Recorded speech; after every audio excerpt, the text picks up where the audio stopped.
I mean, that work is about, my mom dying and she died the most beautiful death.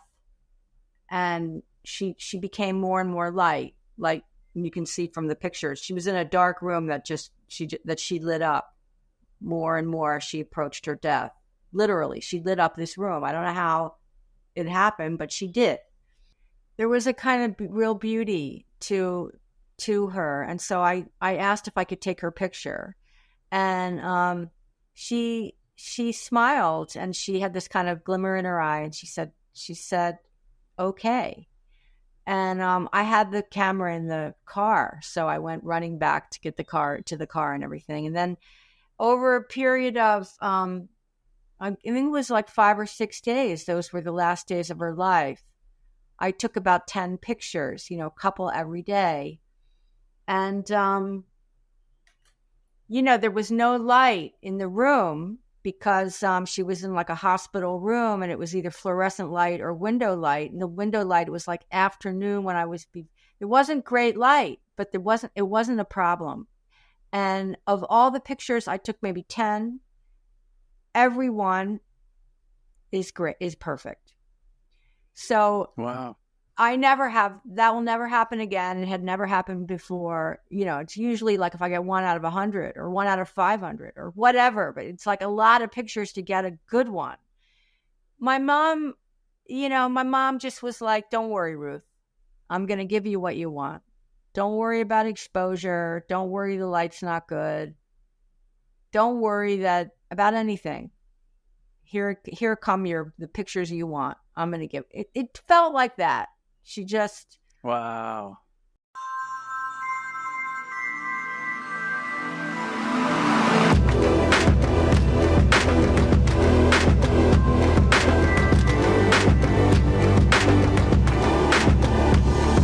Welcome to the show, Ruth. Thank you.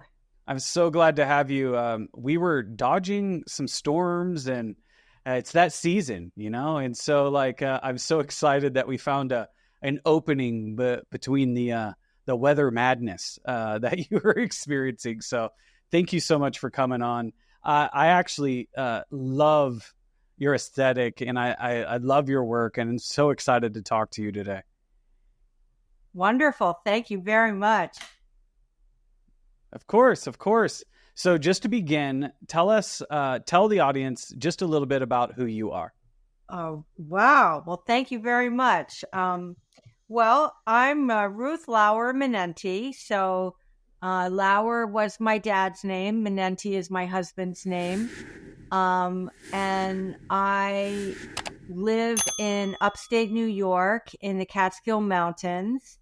And we live in a kind of, it's a house, but it feels like more like a cabin, which is why the storms were, I didn't want to meet with you when it was, because we've been having some bad storms. And then I have a studio, which is really like a cabin, and that's kind of across the field, but a good cabin, like a well-built cabin, but nonetheless, I feel kind of vulnerable. We've got lots of trees and woods, and, we're kind of out there. So, yeah. It's very beautiful and very peaceful, and we have a lot of privacy, and we're very fortunate to live like this. And I'm an artist. I wanted to be an artist since I was a little girl. My mom was an artist, and I love art. I've learned a lot from looking at it, from my love for it, and if I'm not making it,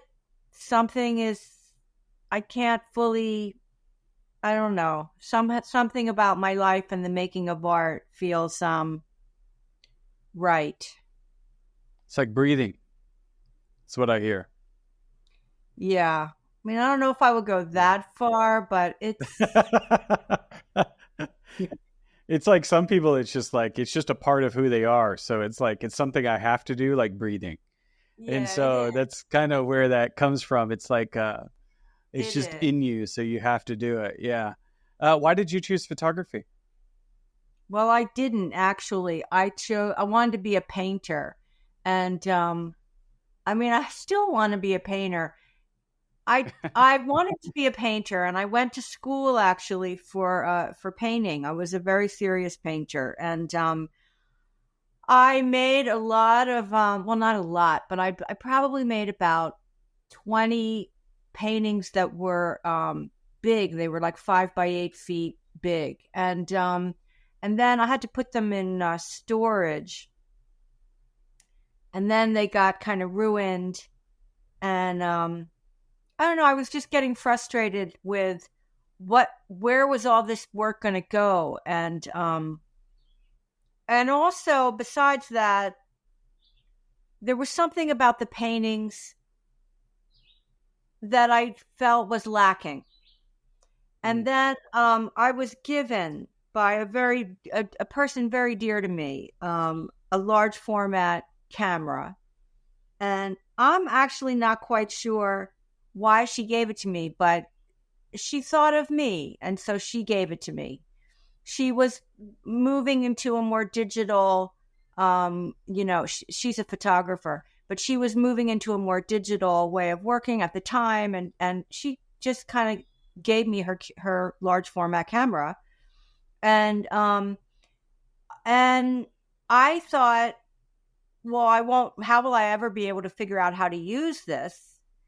And then it turned out that it's pretty straightforward, a large format camera. Yeah. It's, and so I actually was able to use it. And I had made some photograms. So as a drawer, as a painter, photograms kind of were a natural extension to that. So anyway, the first photographs that I made, they were of these plates that had belonged to, well, they didn't, in my mind they did, but they didn't. They were just these beautiful old plates that I had been collecting, and I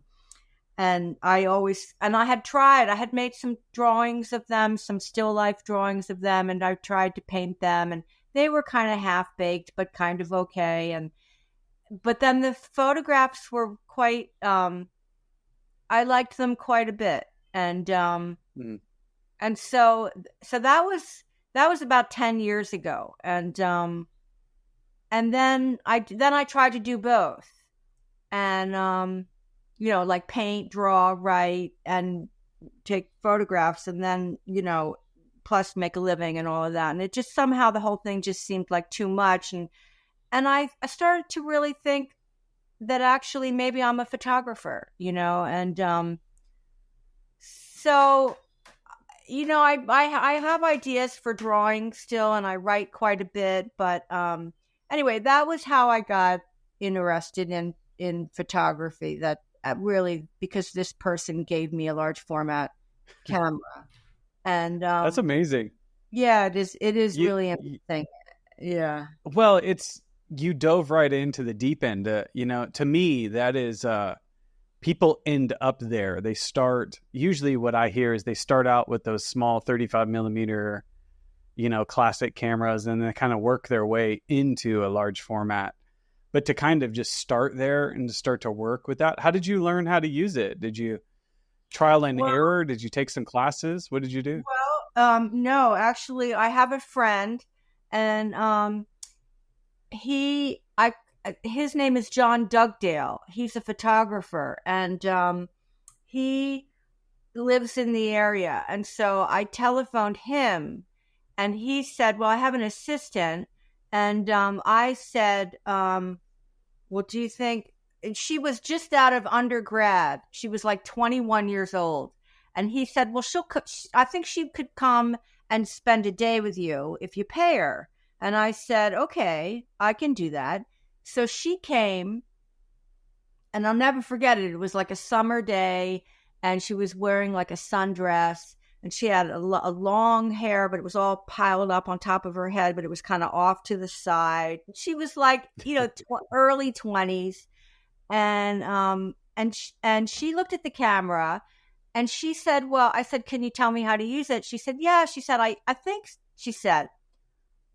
so. And then she said, but I really need to take it apart and put it back together so I can really see how it works. So I said to her, well, if you take it apart, do you think you'll be able to put it back together? And she again said, well, I think so. She was very like, and so she did. She took the whole thing apart and she put the whole thing back together. And she said, yeah, I can show you how.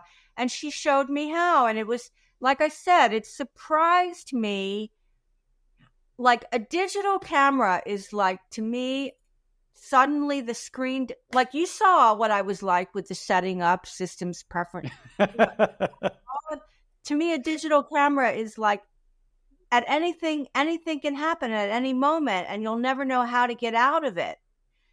But with a large format, it's like turn it, you stick it in, you keep it closed until you want to, then you open it, then you lift the thing. Like it's really straightforward. And it's also, I wrote about this in my thing I wrote for Steve a long time ago, but it's like, there's something about it. I feel it like my personality is like it's heavy. It needs to be put on a tripod. And I feel also like the way I didn't want to talk to you when it was storming out. I wanted to be like on the tripod. I wanted to feel stable. It does things one at a time. It doesn't multitask a large format camera. Nothing is lined up or, it's like, and I like to do things one at a time. The cable release, that kind of really opened my world, because then it was like I could take pictures of myself, with the cable release. So I really love the camera. I love the camera. And before I even started using it, like I would just look at it. Like when I first got it, it was like this object. And I liked the object of it, I took to it. There is something about the thing that is alluring for sure. I have been in some people's houses that aren't photographers, but they have like that kind of camera just there. And I'm like, do you know what that is? And they said, it's decoration. Oh, it's a camera, right? And I'm like, but dude, but I'm like, can I use it? So it's like, it's interesting. It does have an appeal to it. And I really like what you said there about how it's deliberate. It's step by step, it's very composed. It's all of those things. And it requires a tripod. So it's not like you're standing and taking a shot and moving on. You're building and composing everything. And so that's exactly what it's all about. I think it's fascinating that you kind of started out as a painter. And what kind of painting were you doing? Were you doing, like you said, you did some still lives? Were you kind of doing realism? Were you doing some abstract things? Like, how did your work evolve? It's interesting because I was just talking about it with my husband the other day. My work and even my photographic work, it's always been varied.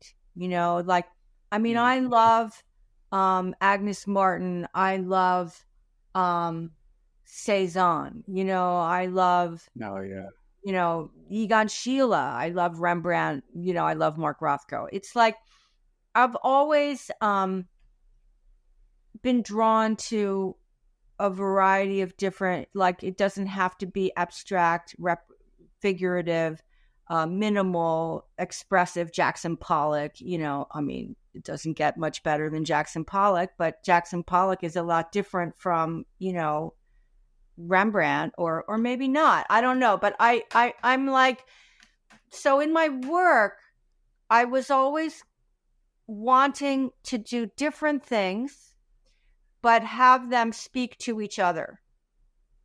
And this is still my ambition, so that I could have a photograph, let's say, of a piece of paper hanging on a wall, and then I could have a portrait, and then I could have the sea, and then maybe I could have a poem, but somehow without it feeling like, oh, this is all the different things I do, it would somehow feel like low notes and high notes, and I don't know. But yeah, no, I talk about it like music all the time. So my it's paintings, like I can even show you, like this is a paper weave, and that's just, I wove paper. You see that? Yeah. And then this is a drawing of a soldier. Do you see that? Band-Aid? Yeah, I do. Yeah. It's not super clear, but Super clear. yeah, But I see anyway, what you're saying. so it was like this drawing of a wounded soldier. And then I was kind of making these paper weavings, kind of like thinking about the trying to do some kind of peaceful protest for all these people who were coming back from, at the time, Afghanistan and all of that. So yeah, I work in a myriad of different ways, and so my painting was always like that, but it tended to be, at the time, I was super ambitious and kind of macho, and I wanted them to be big and kind of minimal, and in my mind, like more masculine. I feel like my work these days is more feminine. Whatever, I mean, maybe I probably shouldn't get into gender these days.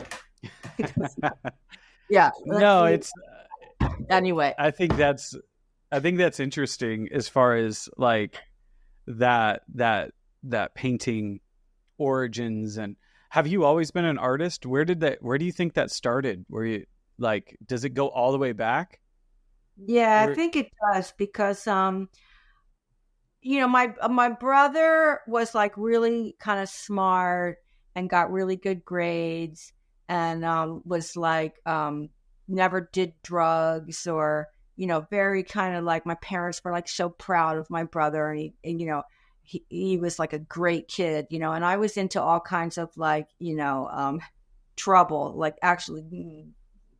And so yeah, being an artist really saved my life. I think it was really like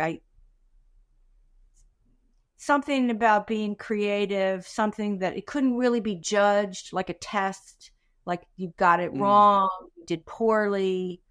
And I liked the mess of it, even though now I actually work fairly, like it's not a great big mess. It's a little unorganized, but I liked kind of like paint.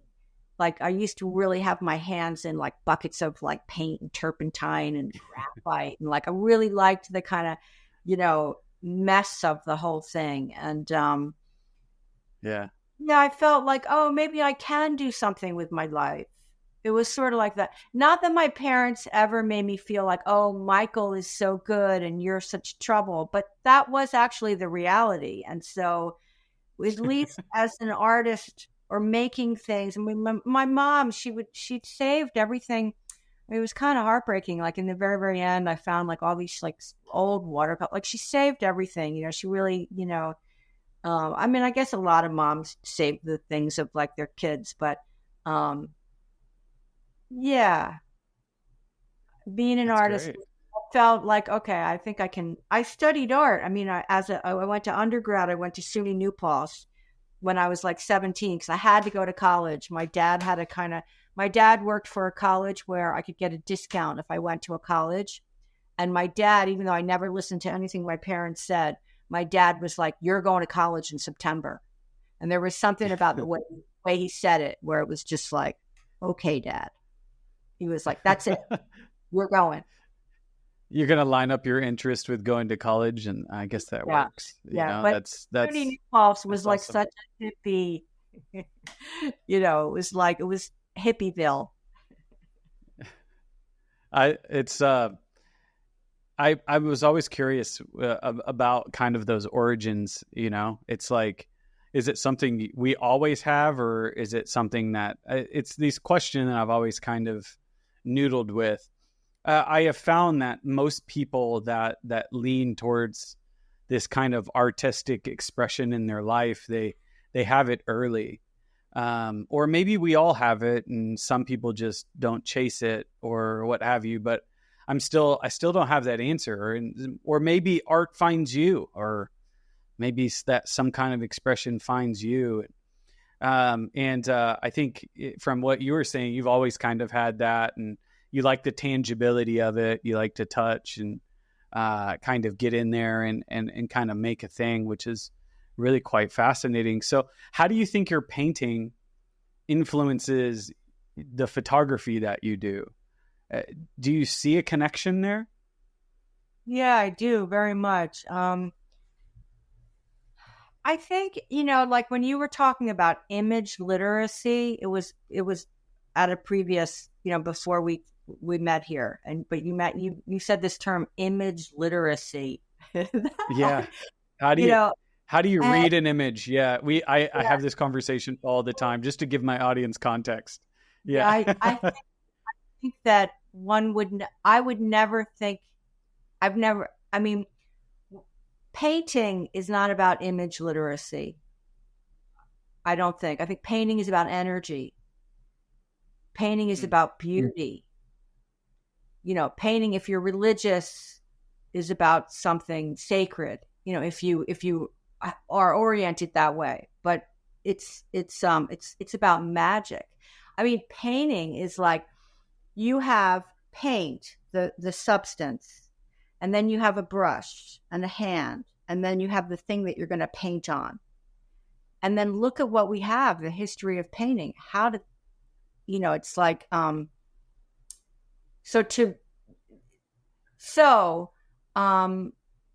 my background is like that. And so questions like, what's the work about? What is a painting about? A painting is not about something. It'll sound very like, I don't want it to sound haughty. But I feel like there are certain ways in which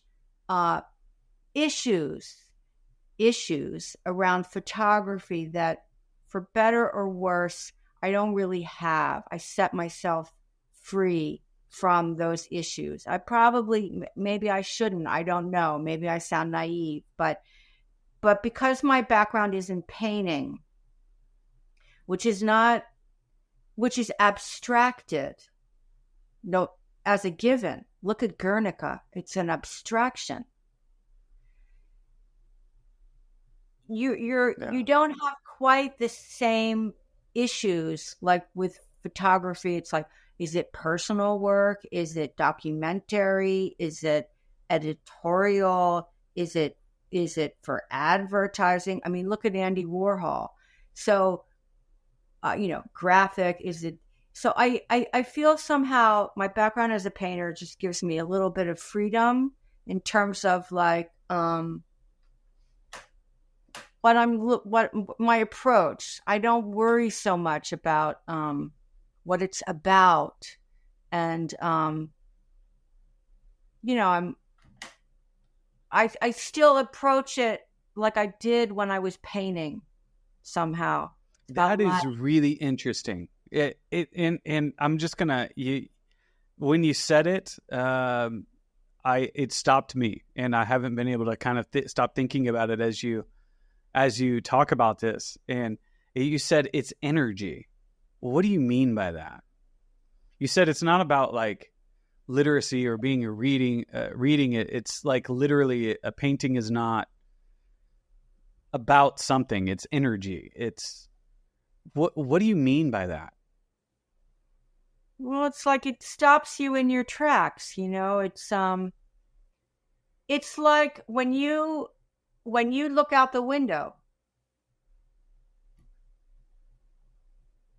I'm not looking out the window thinking, I guess if I was a botanist or an arborist or, but I'm like, there it is.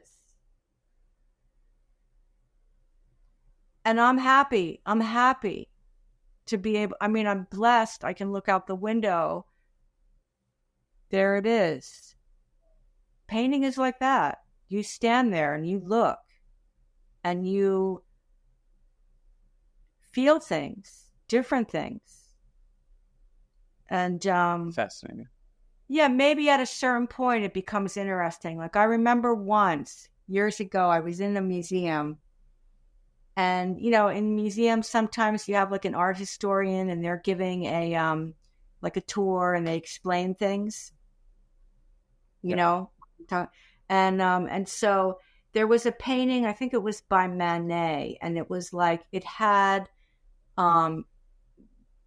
people picnicking like in the countryside, and then in the distance there was the railroad, maybe track or some steam from the train or something like that.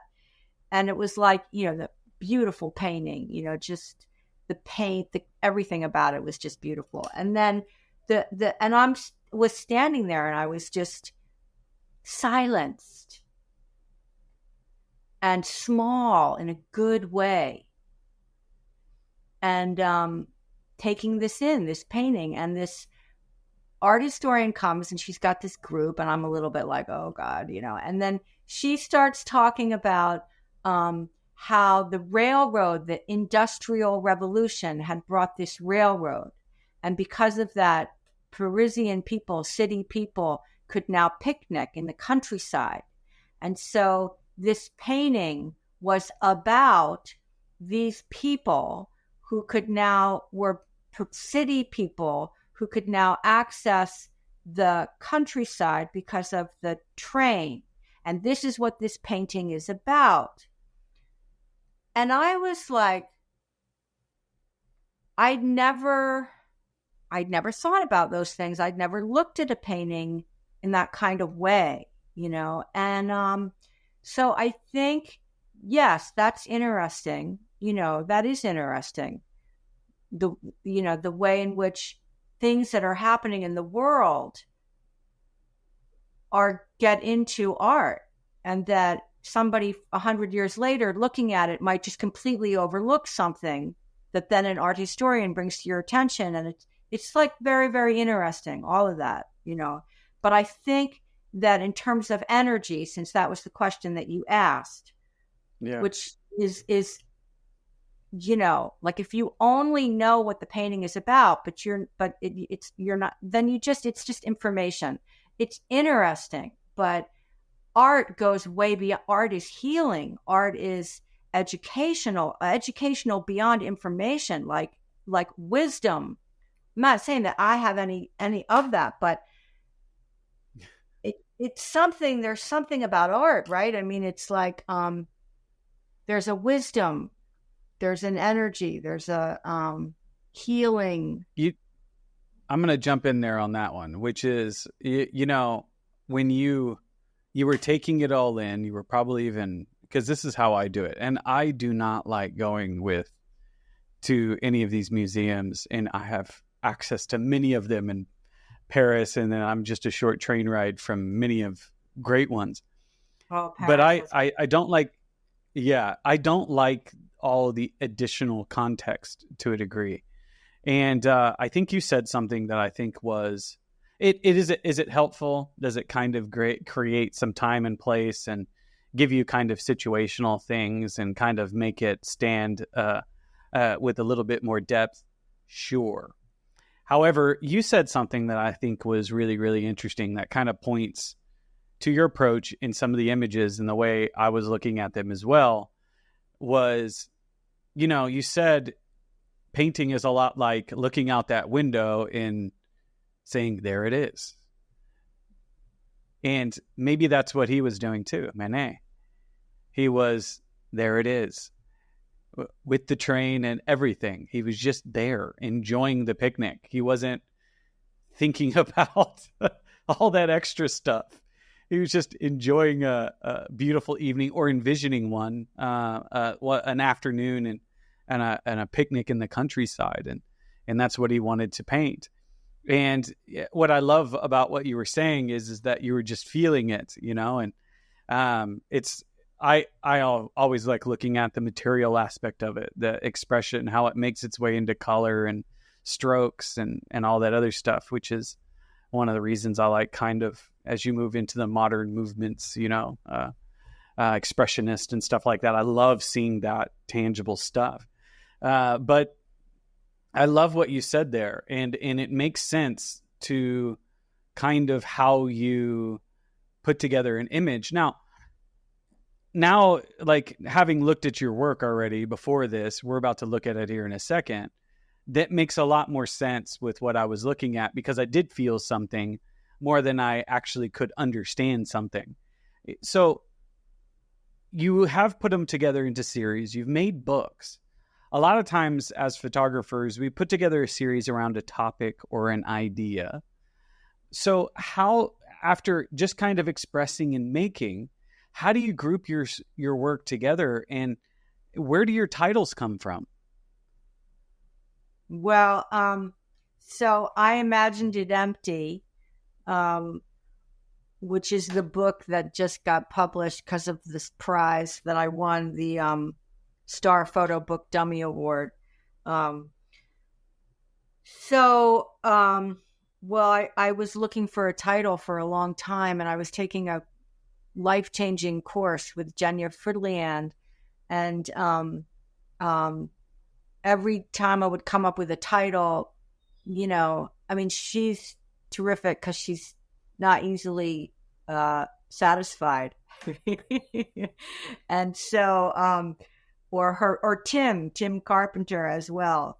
I interviewed him. Bring them something and they don't say right away, oh yeah, that's great. It's like, they're kind of like, well, so it was like, I had a lot of titles that were just sort of okay. I would love them for like an hour, and then, okay. So like that, I had many titles. And then the house, that work is about,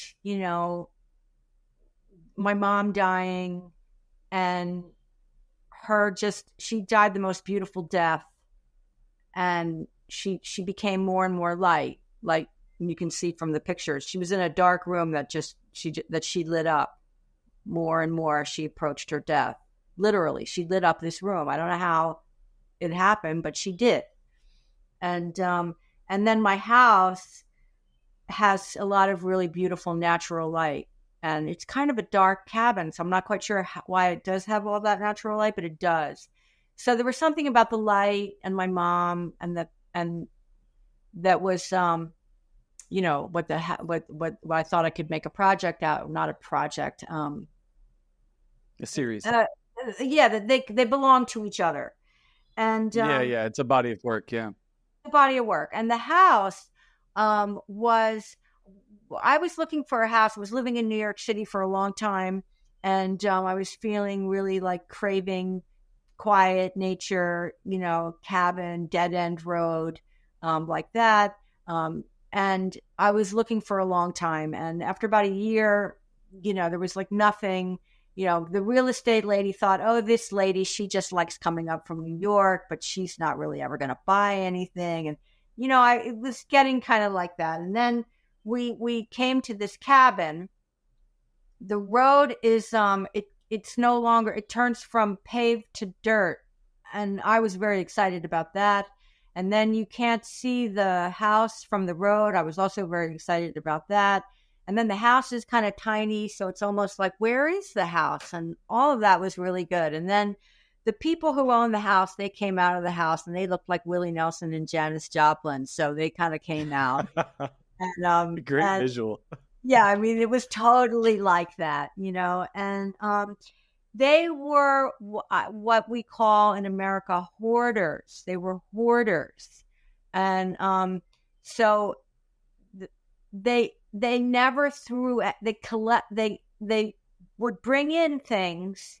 They had lived there since forever, and nothing ever left, and every inch of that house was with stuff, and there was no sense, rhyme or reason. Like the refrigerator was like on a diagonal, and the bed was like in the center of the room, and like everything felt like in a strange place, and it was just crowded in a very troubling, like windows. He couldn't see out the windows because it was piles and piles of stuff. So and they were heavy smokers and heavy drinkers. And the place was like thick with nicotine, not that I haven't smoked and certainly drink. I do, but this was really kind of at an extreme, excessive. Yeah. It's in the house kind of thing. Yeah. Yeah. It was intense. And so my real estate lady, I think she really just couldn't wait to get out of there. And I just, like I said, I imagined it empty. I had this vision of it empty. And I said, to the shock of the real estate lady, take it off the market. I want the house. And she turned and looked at me. She was like, this? And then later, after... She's like, out of everything I've showed you? She was shocked. And then... That's a great story. She came to see it. She said, oh, you really had a vision. I would never have thought that she didn't see the potential that I did, but, I imagined it empty. And so in all the different titles that I was thinking of, one day with my class, with my LTP class with Jenya, we would stick around a little bit. Sometimes we would have these Zoom classes, and after the classes, we'd stick around a little bit and chat with one another. And I was having a really hard time with the name. And I think it's maybe not, I could be wrong, but I feel like I was talking with two of my friends, Paisley Walsh and Max Michowski, both wonderful artists, photographers. And I was telling them this story. And I think Max said, oh, I imagined it empty. Well, that could be like a good title. Or either he said that, or he said something like, oh, I imagined it empty. That has a nice sound to it. Or so it came out of like, I could be wrong in my memory bank, but I feel like it came out of conversation, that I was going about it in a more academic kind of way, searching for a title. But then in actual fact, I think just speaking with my friends about the house, telling them that story. And it was like, I imagined it empty. I stood there and I saw it empty. And I said, I want the house. Yeah.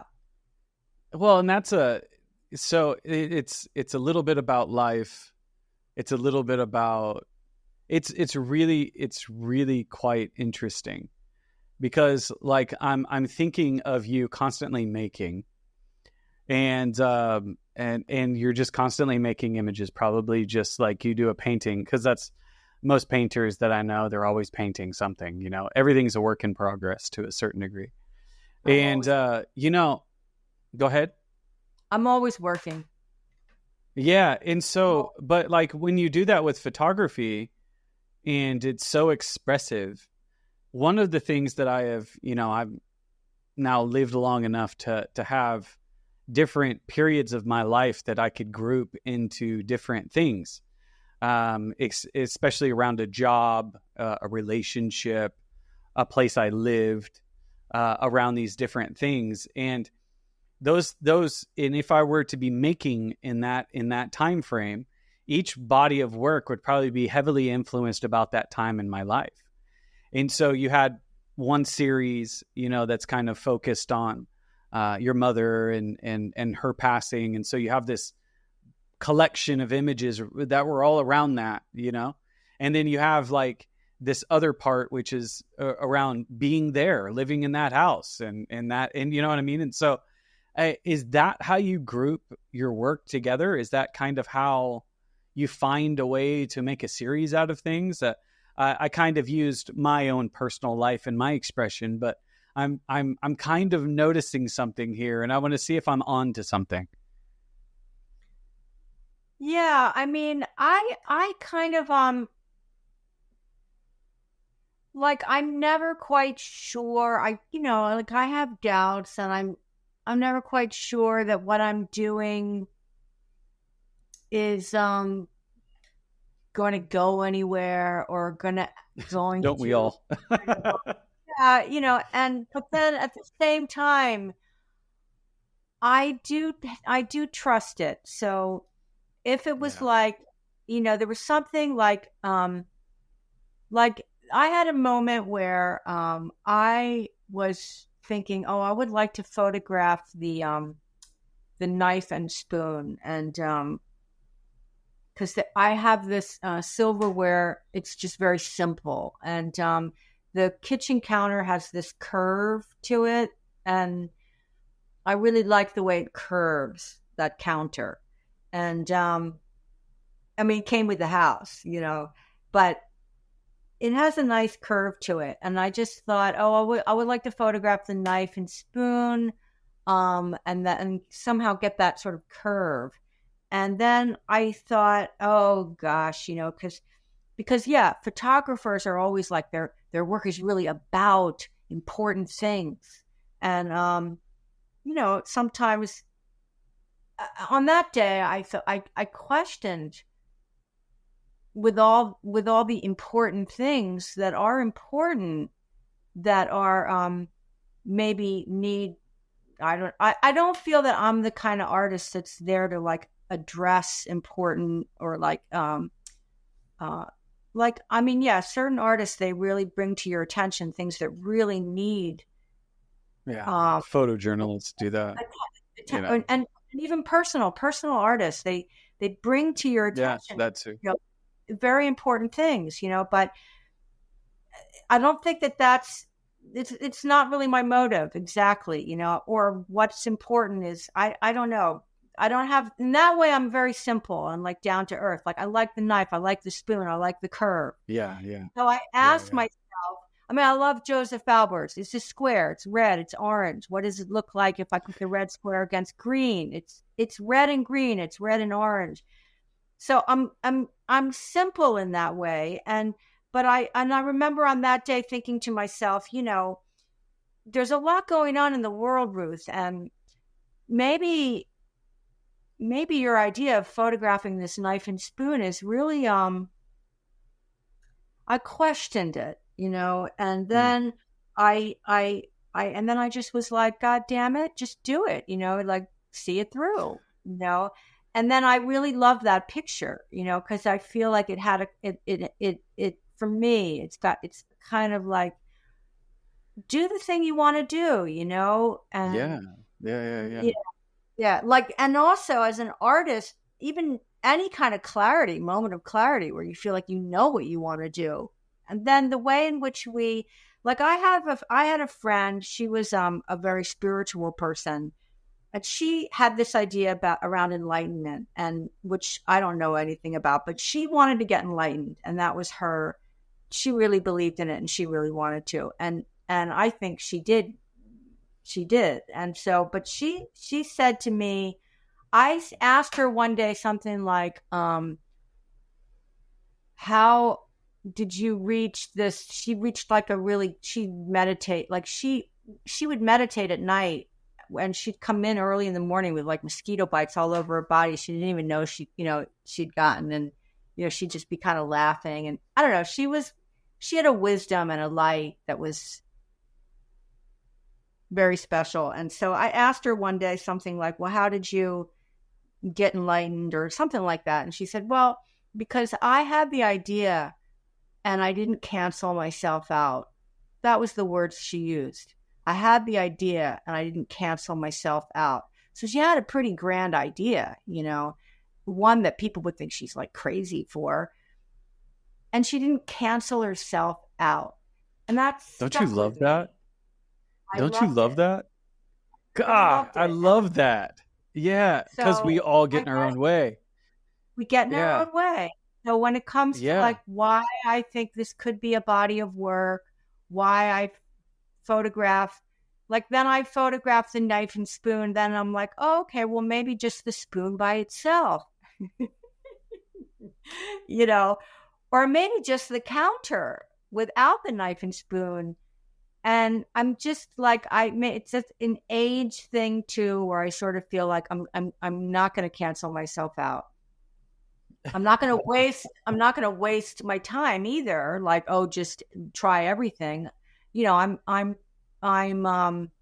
frugal, but if I want to do something, I mean, if I can't do it, I have to accept that. I mean, photography, it's endless, all the different things but if I can do it, I'm not going to be the one to say, oh, that's a bad idea or that's corny.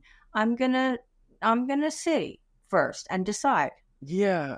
I really like what you're saying there. And I almost, I can't help but think of you as the Paul Cézanne of photography, just taking the approach and kind of allowing yourself to do what you want to do with the medium, like he was doing with painting. And I think you have a more of an audience for it than Paul Cézanne did, but you are not like limiting yourself by the rules or the canons of photography. There are so many different types. There's so many different ways to express yourself there, but you're doing it in your own way. And I really, really appreciate that. So Okay. I think we've done a good job of setting up our audience for what we're about to see. We've talked about a little bit of approaches. We've heard a little bit of your influences coming from painting. And maybe we can talk a little bit about photographers a little bit later, but let's jump into you prepared 2 bodies of work for us to look at today. Which one do you want to start with? I think it makes sense to start with the earlier work and then go to the later work. Perfect. Because they did. I think I definitely had to do the earlier work before the later work came. I don't know if every artist say that, but yeah, I had to do the one, and then that led sort of to the next. So I guess that makes sense. Yeah. Perfect. Let's do it. Let's jump in. All right. Let's see. Well, so I imagined it empty. I explained, right? But one thing I can just add to why I also really liked that title, besides the fact that I imagined it empty, I imagined the house empty that was completely crowded. But also emptiness is like there's a kind of potential there. So like the sheet of paper is empty, the room is empty. So philosophically speaking, when your mind is kind of empty, it's spacious, it's bright. So I liked the way that I imagined it empty could work in the literal sense, like the story about the truth of it, that the house was, I imagined it empty, and that's why I ended up with that house, because if I couldn't have imagined it empty, I would have ran from it. But philosophically speaking, I like the idea. I like when things are lean towards being more empty and less cluttered, but in my mind too. And so I liked that sort of the way in which I like when things aren't limited in their in the way in which they can be understood. And I imagined it empty felt like a very kind of wide open, it wasn't like a fact or something. So I liked that. And so my mom, when she was, my mom would never, both my parents were they were supportive of me as an artist, but they didn't like having their picture taken. And they were really difficult when it came to my pulling out the camera. And it was unfortunate because I don't have a lot of pictures of them. And and they were, I mean, everybody maybe thinks that their parents were very interesting looking, but they were, and anyway, so when my mom, the last week of my mother's life, she was 89. It was the last week of her life. She looked beautiful. I mean, she was definitely dying. She had, you could see that she was dying, and she was fading away. And there was this kind of, she was very peaceful, and there was a kind of real beauty to to her. And so I asked if I could take her picture. And she smiled, and she had this kind of glimmer in her eye, and she said, okay. And I had the camera in the car, so I went running back to get the car and everything. And then over a period of I think it was like 5 or 6 days, those were the last days of her life, I took about 10 pictures, a couple every day. And there was no light in the room because she was in like a hospital room, and it was either fluorescent light or window light. And the window light was like afternoon when it wasn't great light, but it wasn't a problem. And of all the pictures, I took maybe 10. Every one is perfect. So wow. That will never happen again. It had never happened before. It's usually like if I get 1 out of 100 or 1 out of 500 or whatever, but it's like a lot of pictures to get a good one. My mom just was like, don't worry, Ruth, I'm going to give you what you want. Don't worry about exposure. Don't worry the light's not good. Don't worry about anything. Here come the pictures you want. I'm going to give it. It felt like that. She just, wow. So I have these wonderful pictures. And so then after she died, and then I told her, I said to my mom, if you don't look beautiful, I'm not going to take your picture. I'm not about showing you in some kind of, state you don't compromised. Yeah. Compromised. Yeah. I don't want, but as long as this was the agreement that we made, is if you look beautiful, I'll photo. Okay, she agreed. It's fine. And I said, even after you pass, Mom, if I want to take a couple, even then, if you still look beautiful, she said, do what you want, Ruth. And she it was a little bit like with the knife and spoon. Do what you want. Like when a mother says to their daughter, do what you want, just do it. It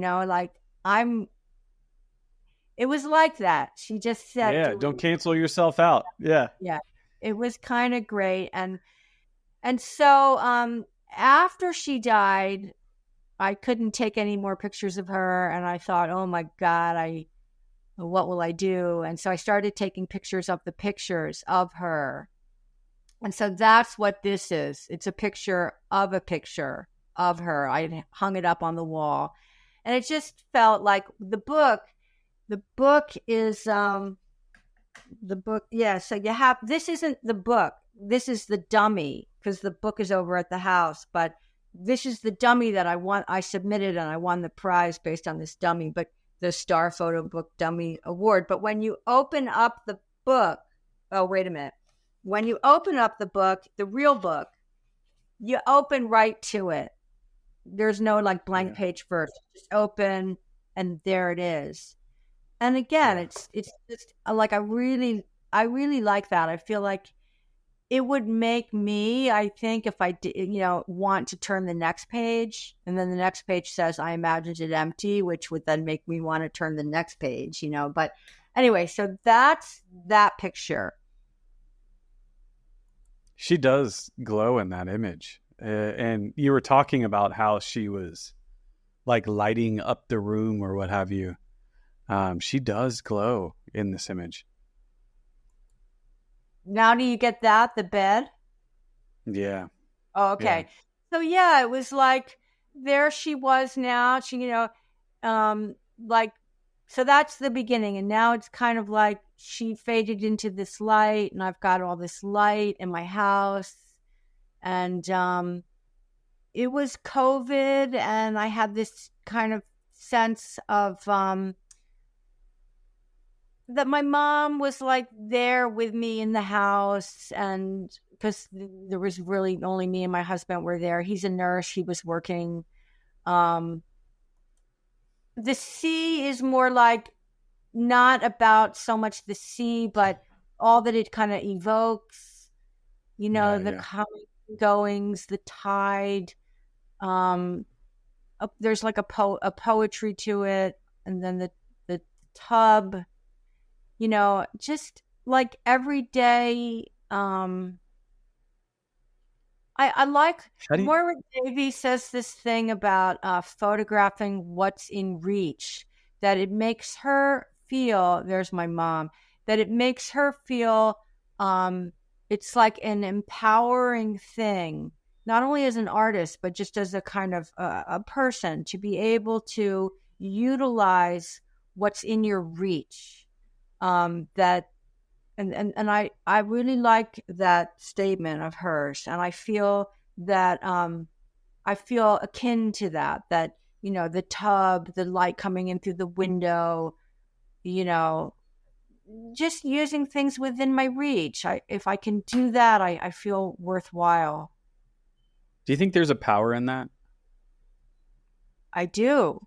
Like I don't feel like I need to go anywhere. Yeah. It's Not all, that. it's already, you already have it. Yeah. It's already there. Yeah. How do you get this kind of texture in the image? It seems, Well, this, which is why it was good to start with this work and then move on to the next work. But this was film that actually some of it came originally with the camera, and so the film was okay. expired. And I had a lot Gotcha. of it. And, so it's expired film. And,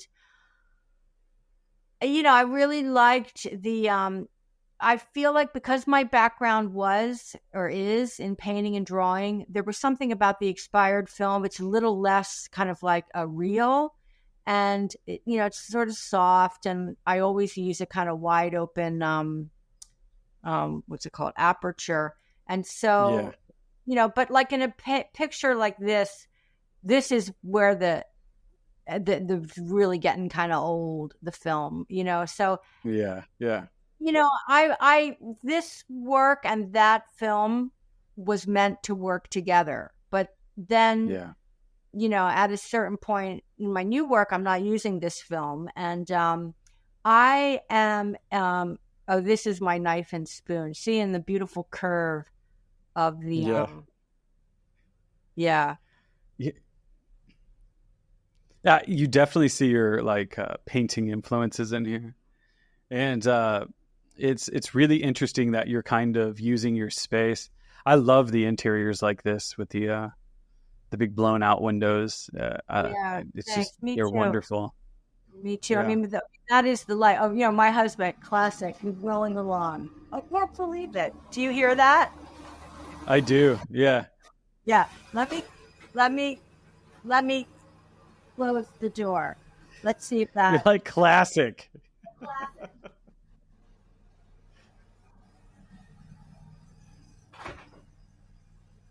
He will probably move, on a, he'll move away. How's that? That's much better, right? Yeah, yeah. It does. I don't hear it anymore. Okay, great. That's funny. Yeah. Um, that's me. I was talking. Now, Yeah. sorry. Go Now ahead. I feel like the work I'm doing now, like I can kind of relate. See, I was making crackers, and the dough was rising underneath the thing. And so at the time it was more like I really liked the circle of the bowl, and I liked the way the drapery kind of did all that, and then I liked the way my buttons, the little circles of my buttons, kind of like the little circles of the bowl, and I liked it for those kind of reasons. Now I'm kind of like there is something now that I like about this idea of like that there is dough rising, and so there is something that's taking time, and I'm just sitting there waiting for so I can roll out the crackers. So I feel like there is something about time and waiting that I like about this picture now in hindsight, that at the time maybe. And then yeah, like the moon, I liked the way the curve of the counter and the curve of the bowl are like these things we live with, spoons and kitchen counters and bowls, and then there's like the moon, that we're not so that's kind of the microcosm, macrocosm is, I'm always kind of feeling like, yeah, this is my little corner in the world, and this is my little life, and then there's this that of which I'm the part of this great big world. And so I think the sea was important also. Oh, there it is. The sea was important also for that reason, that like the horizon line of the table to the wall, and then the horizon line of the sea to the sky. I'm aware that both I could see both sides of human existence in this kind of, it sounds kind of lofty, but nonetheless. It's definitely interesting. It seems very much that you are thinking, conceptually, but also graphically. You're pairing these things in kind of a very direct way. It is, you have a process by which you're thinking about these things, and photographing them, and it's interesting for sure. Continue as you wish. Yeah.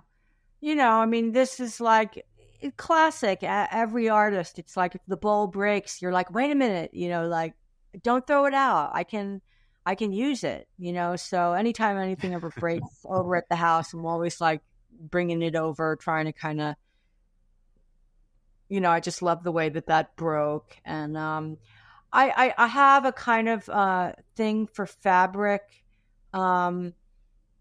that I've spent a lot of time in India, and fabric is just like such a big part of of a lot of cultures, and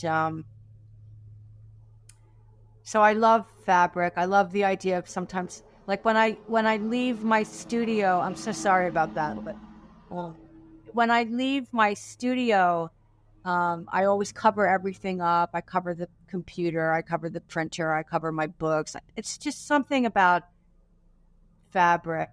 There's my mom. So how do you when you think about it, like you were talking micro and macro, we're kind of jumping into the micros, and how do you see it all as one big thing? You said you imagined it, the title came to you so naturally, and like when you think about all of it together, does it feel like a poem to you? And at the end of it, what's that feeling that you're trying to express, do you think? I know what I get out of it. I'm just curious what you think. Well, it's like this was this hat that I had hung up to dry. There's a button on the bottom and a hole on the top, and it kind of wraps around your head. I had a show a while back, and my husband, he's a nurse, and one of the nurses whom he works with came to the show, really to because she works with my husband, and but she doesn't have really a background in art, and so she came, and I noticed, that this person is there. I noticed her out of the corner of my eye, and I was chatting with different people over time, and I kept seeing, she's over there and she's looking at the work, and I was just wondering, what she was thinking, and seemed like she was kind of taken by the work, and because that's what you always want. Although sometimes people can glimpse at it and really get a lot right away. I think those are the people that would be, let's say, image literate, like you were talking about, but in a good way, but because sometimes it's quite shocking how quickly somebody can really get to the core of what you're doing. But in any case, she was taking her time, and she was looking really slowly. And then afterwards, she came up to me and she said, I feel like I haven't spent any really good time with myself lately. And you gave me that. I feel something like I just spent half an hour with myself, and thank you. And then she left, and I really that was something that stuck with me. I thought, oh wow, so rather than me saying, oh, I want a person to get this or I want a person to get that, I just, if somebody feels like, I mean, the greatest thing I could ask for is somebody sort of values it, not for my sake, although I like it, of course, but also for their sake. Like, our lives are just so difficult and fleeting. And then when we again, it goes back to art. I believe in art, that something of you have that moment where you're, something inside is like accessed, and whatever you want to call it, and you can linger. You can, it's again the thing about energy. Like, okay, if I look at like an Agnes Martin painting, that experience, I can have it right now without the painting being right there. I mean, not to the same extent, but it's like it lingers. Something, it resonates. It's something kind of, so, like once in a while I run into somebody. I mean, it doesn't happen often, but I'll say like, oh, I'm Ruth Lauer Manenti. They'll be like, oh, you're the one that photographs paper hanging on a wall, or something like, yeah. And they'll be like, oh, like, I love your work, and they'll get. I mean, I know what it is to love somebody's work. It's a wonderful thing. It's a wonderful feeling. And so, Yeah. If I can give that to anyone, even in a small degree, then it's really nice. It's a wonderful thing. When you were speaking about kind of, because I asked that question, I was like, what do you hope, or what would you expect someone to get out of it? I guess for me, let's reframe that. And because, I felt a lot like that person that came up to you and said, I spent some time with myself. We get so busy, and our life sometimes is more outside of our house than it is inside of our house. And when you reflect on death, and you have somebody that passes, you kind of start to appreciate the things around you a little bit more. And it causes you to kind of be a little bit more present, I think. And it's kind of what I get out of it. And so that's kind of where I'm coming from it. But like, when you go back through these images, what kind of effect does it have on you? Yeah. That's a good I'm curious. question. Yeah, that's a good question. I mean, I agree with what you're saying. Definitely, that like when somebody is dying, everything looks different. Everything sort of slows down, and there's this kind of, and then afterwards you think everything is like they're trying to tell you something, or they're actually there, or a leaf kind of blows off the branch, and you see it and you think, oh, that's carrying some kind of, in a way that you might completely overlook under normal circumstances. So but what does it do for me? Yeah, I think it shows me like see, in my house, like this picture. So there's this mirror, and then there's a window that is facing that mirror.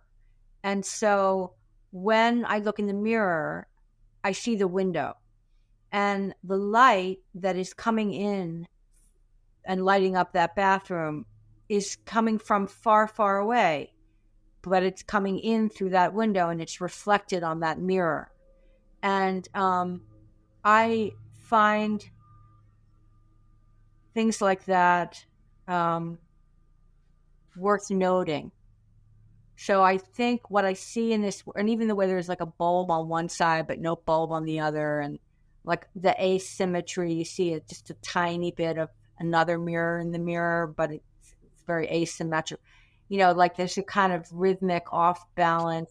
Like, yeah, I guess, I can see myself, in the work, this towel that I brought back from India. I love the towels in India are like so gorgeous. People are always like, Yeah. back from India. And I'm like, towels, but they cost like Fabric. nothing. Yeah, fabric. It's like this hat my friend gave me. Yeah. I love. The one thing I really enjoy in your work is that it's not, and especially in this body of work, is that it's not like the hoarders, like you were talking about, where everything has something in it. That I love work like that, where you can just kind of look at it and you find something new every time. But here you can see you're playing with negative space. You're intentionally placing things in the frame. I love the photographing the wall with paper on it. It's just kind of, it feels less like an image and more like a thought. And I like that about it. And it has this kind of feeling, like this one here. This is why I called you the Paul Cézanne of photography in some ways, is because this is like some of his paintings, in his cabin out away from the city, it's fascinating. I don't want to make that comparison per se, but this is why I said that. But I just love images like that because it's not it causes a thought. It causes you to think. It causes you to pause. It has the energy you're talking about. And I really appreciate that about it. Does it still do that to you? Do you think? Yeah. I mean, it's like, it's interesting because, I made the work at the time that I made the work. This is now maybe 4 years ago I made this work. And then, through feeling very fortunate, but I was nominated for this prize. And then I won the prize. And then because I won the prize, they made this book, the Star Photo Book Dummy Award. I won that prize. And they made this book and they made 1,000 copies. And it was shortlisted at Arl. I mean, it's like these are real people who made a real book. Congratulations. Really out Congratulations. There. Well, thank and you. to be at Arl, they just had it. I missed it. So it's like, it's something out there now. And so I think it's classic. Like, it's like, oh, there's part of me, I don't want to say like, I love the work. I love the book. And simultaneously, I'm kind of like, what's the word? It's risky, it's like, it feels a little bit like. I'm curious where you're going to go. Yeah. Yeah, me too. The word risky. You said risky. Yeah. You don't want it to influence what you're doing now, kind of thing? No, I don't. What do you mean by like risky? That. No, well, you're asking me, like, what do I think of it now? So, it's my work. So, yeah, I stand by it, and in standing by it, it feels risky. It feels, gosh, really, Ruth? Like, like. This is what you're going to put your name on, kind of thing? Is that what you mean? Like, this is what you care Gotcha. about. And it's like, yes, this is it. This is what I have. This is what I spent years on. This is really my mom. This does show that I love art, that this is not a passing phase for me, that I didn't just on a whim get this picture here, There's a lot of stake. So I feel proud of it, and I feel, I don't know, I don't want to say slightly sick or anything, but it's a mixed. If you say, how do I think when I look at it, it's mixed. It's a lot of stuff comes up. Yeah, I can imagine. Yeah, sorry. I kind of think about it like, and I don't want to reduce it to, but I even think old photo albums with your photos that you have, that you have even taken, or like your family has taken, and you flip through it, and you land on that certain image that makes you recall a certain time. And it can either be a good thing or a bad thing. It can make you sad. It can make you happy. I'm often curious, especially with artists and photographers that put together books, and I'm often curious. You kind of move on to the next thing. You're always making. So you've kind of built this thing. You put it out there. It's won its prizes and stuff like that. And we're getting a chance to kind of look at it right now for the podcast. So I kind of imagine it very much like you're opening up the old portfolio and looking at some of that stuff, and it does, and like you were saying, it does make you proud. You said it's also, I'm putting my name on it, kind of thing, and it's really, that's kind of where I was going with that question. And when I put it that way, and I kind of give it that kind of context, does that change your answer at all? No. Fair enough. Fair enough. Yeah, I love what work like this, partly due to the fact it's personal. It leans into your artistic sensibilities, the things. It's like the culmination of your study and also you living, and I think you did a great job putting it together. I am not surprised it won, and I am not surprised it was shortlisted at all. It's exactly the kind of work that they would do. So you moved on from this, and you have another project or another one that kind of started to kind of evolve out of this series. So talk to me a little bit about that one. Okay, so do you see the two rulers? I do. Oh, good. So, so this course I took with Jenya Fridley, and I really had a big impact on me. I really loved it. And then she took this course at the university at Hartford. And so I wanted to then take that course. And other people have taken it, like Matthew Genetempo, Tim Carpenter, Brian Skutmott, just to name a few, kind of like people that are like, really great. No big deal. Just some big names there. Yeah. And so it was just kind of like, well, it felt like a no-brainer. Like, well, I should go and do that. And I thought, well, I'll apply and see what happens. So I applied, and before I applied, and then after I applied, I was kind of philosophical. I was like, well, if they take you, fine. If they don't, fine. And, just wait and see what happens. But then I had to have an online Zoom interview with Robert Lyons.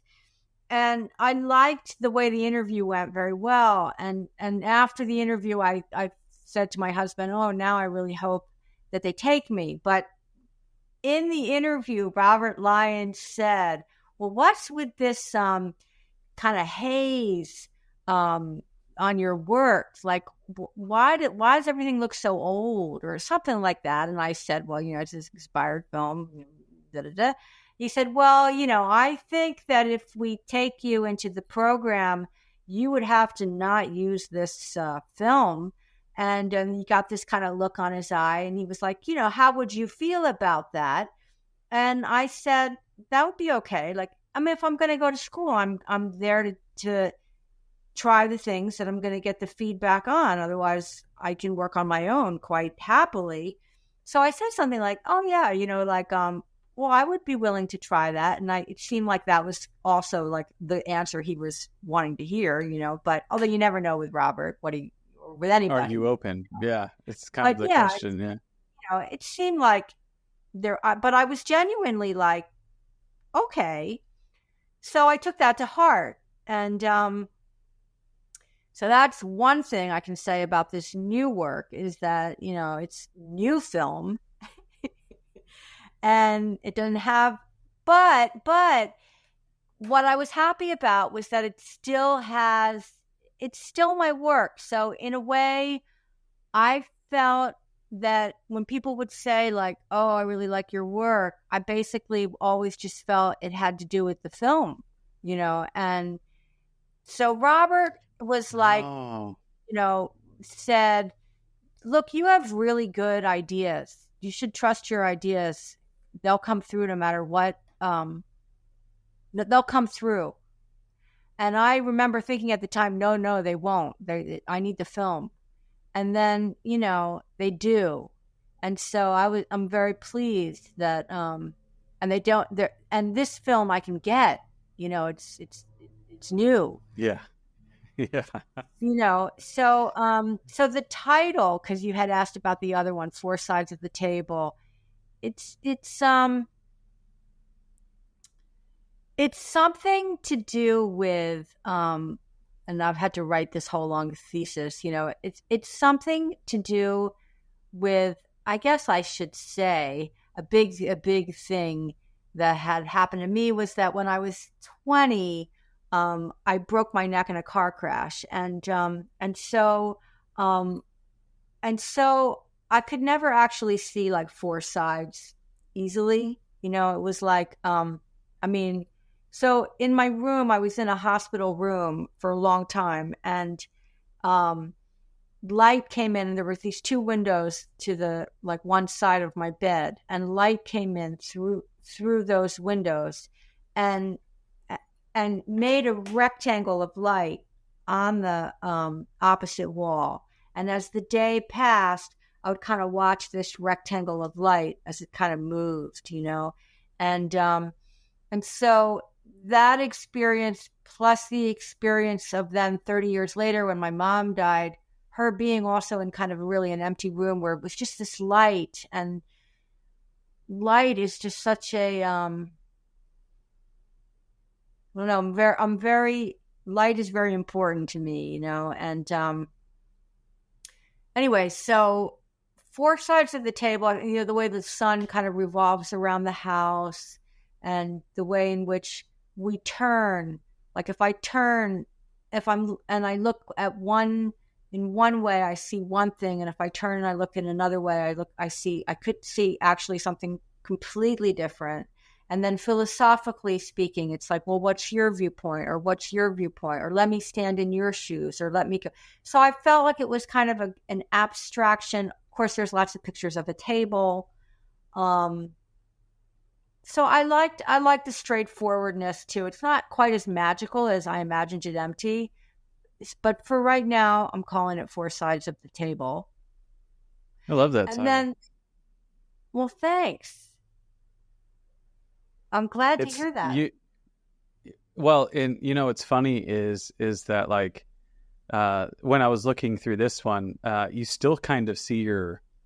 Once again, I love the negative space, and this kind of has Rothko feels to it. You know what I mean? A little bit.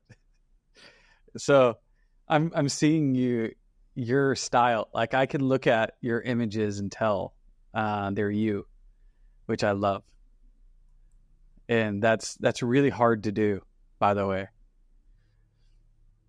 Yeah, well, I'm happy about that. I mean, that's the other thing too, like when you were saying like, well, how does your work, how does it make you feel? And it's like, at least for better or worse, it does. I said I see myself in it. It's mine. You know what I mean? So if you spend so much time on something, if it looks like generic, I think that would just be too painful for me. Some people spend an entire, like a long time trying to be what you just said, that perfect aesthetic, that perfect thing that goes in a magazine. But the problem is that you work so hard to be like somebody else, or what somebody else has already done. Or even at that, it's not about what you've already done. It's more about like, I love what Tim Carpenter says. He says this, and he said this on the interview that I had with him, was that it's how you position yourself against the world, and that's what photography is. And you can really see you taking that position. And it's quite amazing. Do you like, have you always just kind of just stayed with the black and white aesthetic? Do you adventure into color, or do you kind of think black and white is the way I want to go here? Yeah. I like the black and white. It abstracts things. I guess I that's see cliche, that. Yeah. but it does. Um, Everything looks so real in color, So I do like the black and white. And when I did paint, it was like I did use color, but but I used it in a kind of either like a true color, like I would have like maybe light blue and gray, or green and white. I mean, I did use color, but never a lot of color. And often I would do things that were sort of monochromatic. Like if I went through a big yellow period where it would be like shades, from like a kind of marigold to like a pale, yeah, so in a way, actually, the black and white, the gray scale, in a way, it sort of relates, to the way I used to paint, which was more like in terms of hues than colors.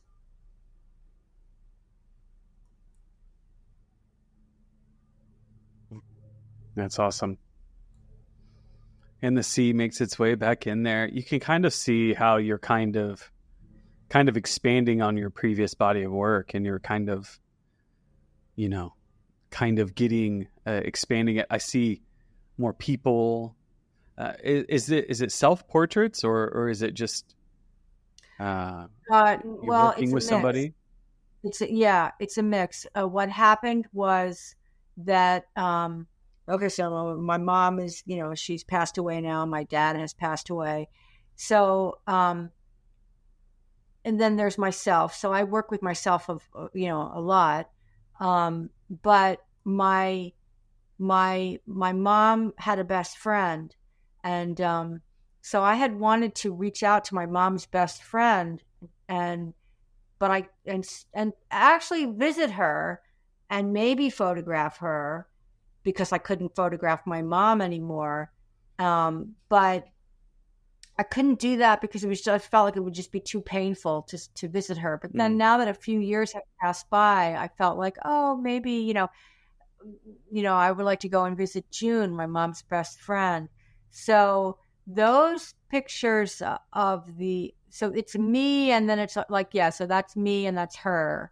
And so it sort of felt like, because I couldn't photograph my mom anymore, but I wanted to, I asked my mom's best friend, and she said okay. She was happy about it, and she really enjoyed it. She was like, I was like, well, how about we do this hair thing, or how about you wear your nightgown, or how about just your legs? Whatever it was, she was like, sure. I mean, she was the opposite of my mom. My mom, yeah, in the last week, finally, at 89, my mom says, sure, you can do whatever you want. Up until then, she was just only difficult when it came to taking. She would never have been like, I'd be like, Mom, would you braid my hair? Can I use the cable? She would never have tolerated. She would never have had the patience for it, or the interest.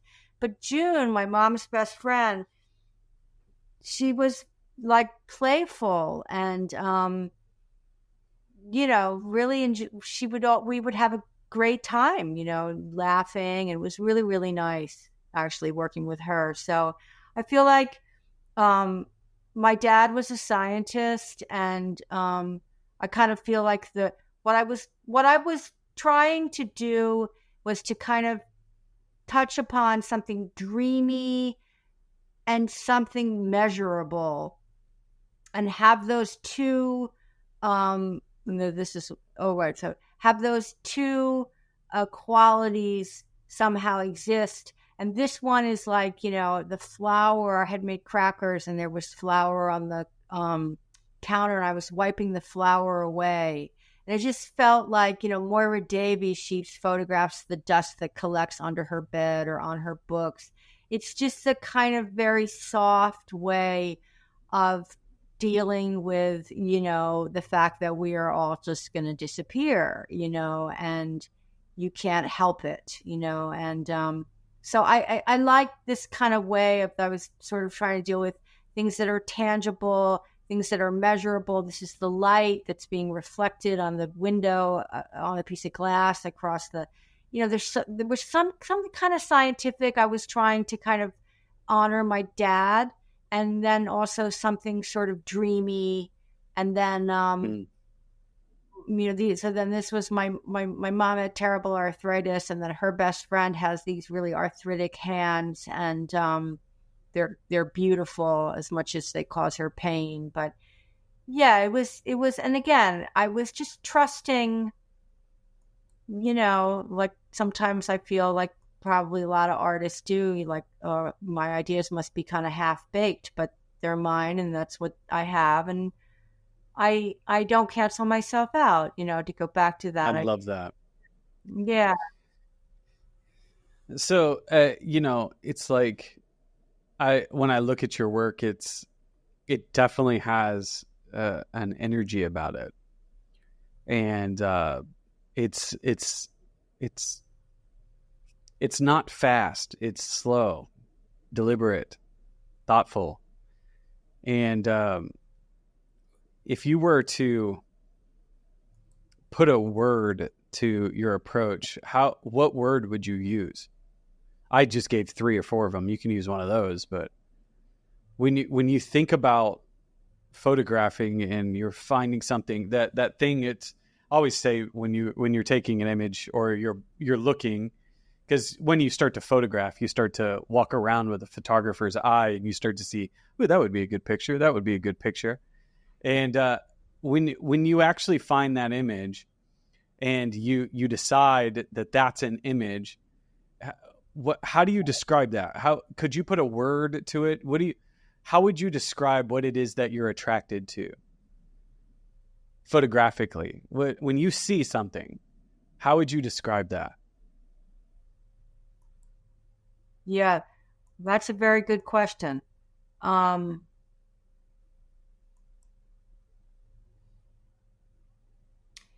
Well, it's like a feeling, and it's a strong feeling, and it's something I need to act on. And if for some reason I can't, like it's not the right time, or I don't have my camera with me, it's hard to let go. Something like that. I would use the word intuitive. I think you're intuitive about it. It's like you just know when you know. And I think a lot of photographers are like that. And that's amazing. But I think we can stop sharing here, and I just have a few more questions for you, and we'll wrap up there. Great. But thank you so much. You're so kind. Ask me all these questions and look at my work with such, enthusiasm and complimentary comments. And I mean, I'm really very pleased to meet you. Oh, of course. I just have we're not done yet. I just have a few more questions for you. But I am a fan, genuinely. So, partly due to the fact is buy the book. You better buy the book. Yeah. You can. I'll send you the link. Yeah, I guess I would want it signed. That's I need a signed Ruth. But I definitely will. But we'll take a look when I get that opportunity. But okay, I have one more question for you. I have a few more questions. Now that we've kind of now that we have dived into your work a little bit, and I'm getting kind of a feel. A lot of times I find a word that kind of connects all of it, and I'm now, I'm still, like you said something very early in our conversation that has carried through my entire experience, which is you said a painting is not about something; it's about energy. It's about a feeling. It's about that. And, now that we've kind of taken a look at it, how did you develop that? How did you learn to trust that feeling? How did you cultivate that? I think is where I'm trying to go, because so many of us, today we rarely kind of listen to that like internal tug and that internal pull. And is it something you've cultivated over time? Like, talk to me a little bit about that. Okay. You asked very good questions. Yeah, I mean, like, from how do you know what question to ask and when? It's kind of, is that something you cultivate? Is that something you always knew? It's like, I see it in you, what you're saying, is what I'm saying. But, fair enough. I appreciate that. No, it's true. But for myself, I lived fast and was heading not in a very good place. And then I broke my neck and everything paused. So when I broke my neck and, I was watching the light move across the wall for a year and reading, I read a lot. I read a lot of, I could have had a TV for $2 a day in my room, the nurse said. I remember it very specifically, with TV, blah, blah. And I remember just thinking, I have a bit of I do have an addictive personality. That'll be it. I'll just be hooked to the TV. So I passed on it, and I ended up reading, like thick, tragic novels. And so they're like, novels are like, especially when your life is very reduced, they're very layered, and they make you think about the way in which they make you think about your own life, your past, your future, your parents, history, the way in which. So I think it kind of started then. And then I have been very interested in yoga and meditation and Eastern philosophy, and have had a rigorous practice over many, many years that has helped me to see what comes and goes from a somewhat stable place. And then, like most people, probably maybe even less than most people, but a couple times I've really had the rug pulled out from under me, where everything that I thought was so wasn't. And I'd say that the combination of those experiences of having broken my neck, having done a lot of reading, having, this keen interest in sort of Eastern philosophical practices, and once or twice really being very, very wrong about things and having things really undermine everything I thought was so. Plus, my parents, they were both intellectuals. My husband is an intellectual. Probably all those things, now I forget what the question but talking about how you cultivated that internal voice. I think all of those things. And probably particularly when you lose that, when your life turns upside down, because what are you left with but your internal voice? But that is sometimes you would maybe want to have worked on it before then, so that then when something like that does happen, you have something to draw on. So I feel like, back and forth from like experiences that make you like, you have got to come through for yourself because no one else, you've got to having practices and having people believe in me and having a good, a relatively good life, having a good life. I have been very blessed, that I think combination of all those things, Yeah, it's rare, and I actually am very connected to those to the meditation practice and a lot of that stuff. I've done a lot of research too in the Eastern traditions, and that's cultivating that presence, I think, is really, really, really hard to do. And I was just curious where it started. I did read this one guy, and he's kind of a motivational speaker now, but he talks about breaking his neck and being paralyzed from the neck down, and how how he literally used his mind, and he was just kind of in there, and that's where he developed this kind of internal wisdom and voice, and learning to trust your intuition, and so it makes a lot of sense. It makes a lot of sense, and so I think it's been an absolute pleasure talking to you. I only have one more question for you. That's the one I ask everybody.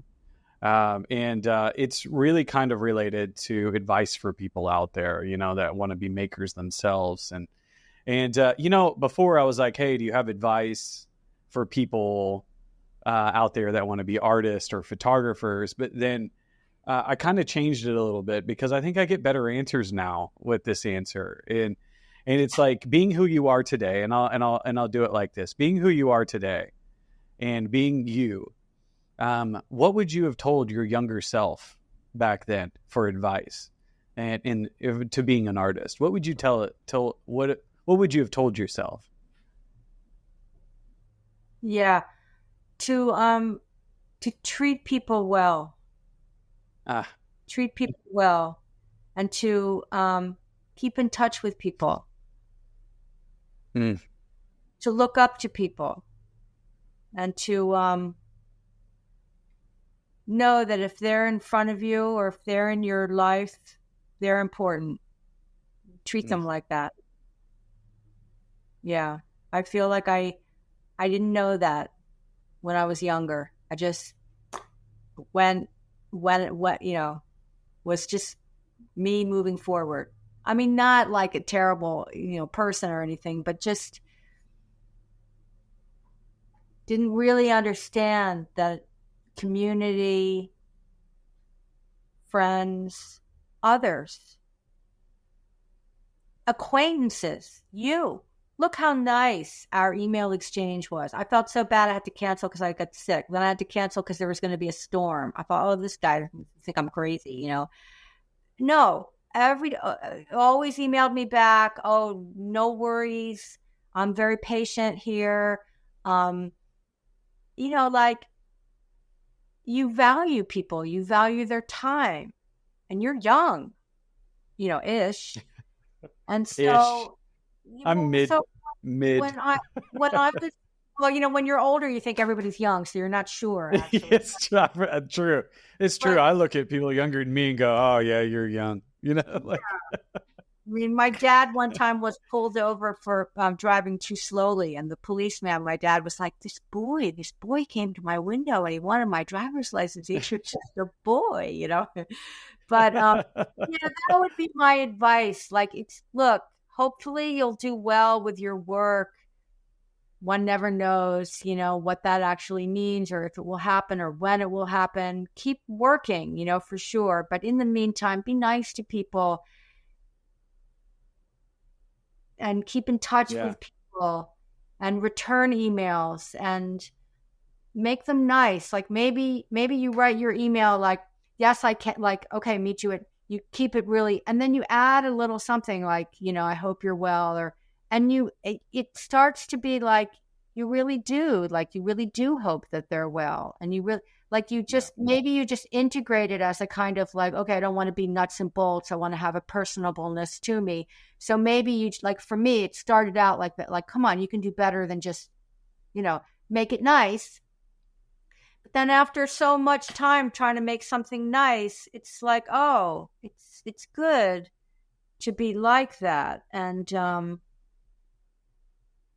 that's what I would say, people that, for young, especially also younger people tend to meet people more because, you're out in the world, you're out and about, whereas older people, they're more like they've done all that and they stay at home, and maybe they're less. I mean, I'm different now because I'm like, my book is out and I'm like, here I am, but yeah, if you're the people that you meet, treat them nicely. Yeah. That's what I would say. I love that. That's great advice. I've heard so many different things. I hear a lot of the same thing, but that's the first time I've heard that. But it makes complete sense. I had learned something a very long time ago that where do opportunities come from? And I was like, LinkedIn, a job board. I don't know. They said, where do opportunities come from? And I go, I don't know. And the person said to me, people, just be nice to people, just take care of people and they'll take care of you. Yeah. And then if you're ever in need of something or whatever, there's just something about putting that kind of energy out there. You don't want to just do it just because you want opportunities and success or whatever, but you're just doing it because it's important to be a part of a community, and it's important to be a part, a good part in somebody's life, even if it's just a bonjour, you know what I mean? It's a hello or something like that. So I think that's really, really, really good advice. Thank you so much. That was awesome. This is the opportunity to tell people how they can connect with you, find your book. If you have a social media, tell us how we can connect with you. Okay, so the best thing to buy the book is RM Editorial, and they're located in Barcelona, Spain. They have a really great website. They ship everywhere. They're very organized.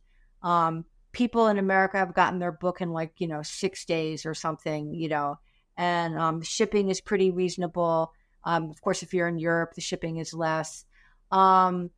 Martin Amis has it in the UK.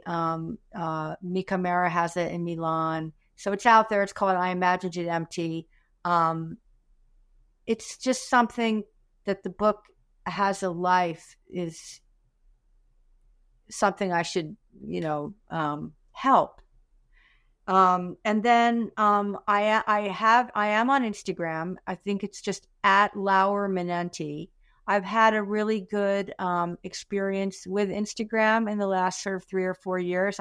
I've made friends with people who follow me, who then are in New York, who I've met and had coffee with, who then even came up here to my cabin and stayed for a few nights, and who I've met in Europe. So I do actually really like Instagram, funnily enough, and so that's, I read my messages, I'm like, I like to meet people like that through Instagram. And that's awesome. And then I also have a website, ruthlauermanenti.com. And I don't think it's totally up to date, but I'm pretty good at keeping it up to date, especially now that I've got this book out. And so, yeah. And I'm a student at the University at Hartford. I graduate in 3 weeks.